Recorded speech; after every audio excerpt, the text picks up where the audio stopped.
অন্তর্বর্তীকালীন সরকারের রোডম্যাপ নিয়ে অনেক ধরনের আলোচনা আজকে হচ্ছে এবং গত বেশ কিছুদিন ধরে চলছে। 1.5 মাসও এখনো হয়নি অন্তর্বর্তীকালীন সরকার এসছে, নিশ্চয়ই তাদেরকে সময় দিতে হবে অনেকগুলো কাজ করবার জন্য।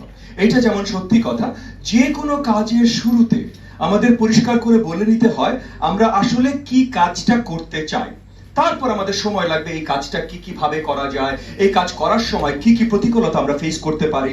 এবং আমি ধরেই নিচ্ছি আমাদের দ্বারা এই মুহূর্তে এখানে দাঁড়িয়ে বা বসে বোঝা সম্ভব না যে আমাদের অন্তর্বর্তীকালীন সরকারের গুরু দায়িত্ব যাদের কাঁধে আছে তারা কত মুশকিল, কত প্রতিকূলতার মাধ্যমে যাচ্ছেন। সো ওনারা যা যা করছেন, অবভিয়াসলি আমরা রাজনৈতিক মহলে এটলিস্ট যারা আছি তারা সবাই প্রতিনিয়ত বা 24 ঘন্টা, দিনরাত 24 ঘন্টা তাদের কোনো সহযোগিতার প্রয়োজন হলে আমরা এক পায়ে দাঁড়িয়ে আছি তাদেরকে সেই সহযোগিতা করবার জন্য। এখন সহযোগিতা করতে যদি ওনারা ডাক দেন তখনই আমরা করতে পারবো। এখন ওনাদের যতটাই সময় লাগবে, অন্তর্বর্তীকালীন সরকারের দায়িত্ব ইউজুয়ালি একটা হয়, জনগণের সরকার এনে দেয়া। সো জনগণের সরকার এনে দিতে হলে আসলে একটা নির্বাচন লাগবে। নির্বাচন তাড়াহুড়া করে না ভাই, কারণ স্বচ্ছ নির্বাচন লাগবে। আমরা 15.5 বছর অপেক্ষা করেছি একটা ভালো নির্বাচনের, দরকার হলে আরো 1 বছর অপেক্ষা করবে একটা ভালো নির্বাচনের, কিন্তু নির্বাচন ভালো হইতে হবে। নির্বাচন বাদে মানে নির্বাচনের জন্য যে রিফর্ম গুলো প্রয়োজন, এই ব্যতীত এটা ছাড়া অন্য কোনো রিফর্ম কিন্তু আসলে অন্তর্বর্তীকালীন সরকারের দায়িত্ব হবার কথা না। বাকি প্রত্যেকটা রিফর্ম জনগণ যাকে ভোট দিয়ে নিয়ে আসবে, সেটা যদি আমাকে হয়, আমার দল এনডিএম কে হয়, যদি বিএনপি কে হয়, যদি বাংলাদেশ জামাত ইসলামকে হয়, যেই দলকে নিয়ে আসবে বা যাদেরকে সম্মিলিতভাবে নিয়ে আসবে তাদের দায়িত্ব থাকবে বাকি সব রিফর্ম।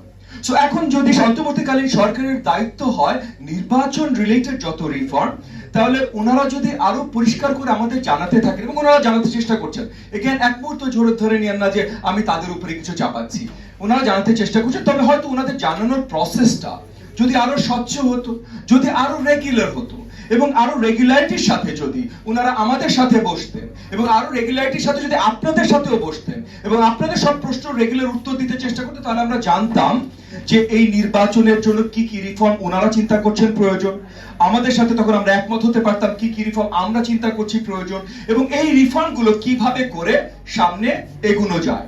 কারণ অন্তর্বর্তীকালীন সরকারের রোডম্যাপ নিয়ে যখন কথা বলবো, যদি নির্বাচন ছাড়া অন্য কোন রোডম্যাপ নিয়ে আমরা কথা বলি, তাহলে ওই রোডম্যাপের ওই শুরুতেই আমরা বড় ভুল করে ফেলেছি। জনগণের ম্যান্ডেট ছাড়া জনগণের জন্য রোডম্যাপ আর কেউ করতে পারে না। একমাত্র রোডম্যাপ হবে নির্বাচনের রোডম্যাপ। কিন্তু এগেন আবার পরিষ্কার করি যে যেই অবস্থায় হাসিনা সরকার রেখে গেছে, র্যান্ডম হঠাৎ করে একটা স্বচ্ছ নির্বাচন দেওয়া সম্ভব না। পুলিশ প্রশাসন থেকে শুরু করে লোকাল সরকার থেকে শুরু করে অনেক জায়গায় আসলে কিছু রিফর্ম দরকার জাস্ট নির্বাচন সঠিকভাবে করবার জন্য। সো সেগুলো কিভাবে হবে, কি হবে, ওনারা আমি ইতিমধ্যে ধরে নিচ্ছি যে 6টা কমিশন ওনারা বসিয়েছেন, ডিসেম্বর মাসে আমাদেরকে জানাবেন এবং ওখান থেকে আমরা আলোচনা শুরু করবো। এবং সামনে আমি এখনো অত্যন্ত আশাবাদী খুব সুন্দর একটা নির্বাচন এই অন্তর্বর্তীকালীন সরকার এই জাতিকে, আমাদের সবাইকে উপহার দেবেন ইনশাআল্লাহ। একই সাথে আমি বলছি যে আমাদের সবার একটা দায়িত্ব আছে, যেমন এই যে রোডম্যাপ চাওয়া, তাদের ম্যান্ডেট চাওয়া, তাদের গোল চাওয়া আমাদের দায়িত্ব আছে, একই সাথে সব জায়গায় সবভাবে তাদেরকে সহযোগিতা করা আমাদের দায়িত্ব।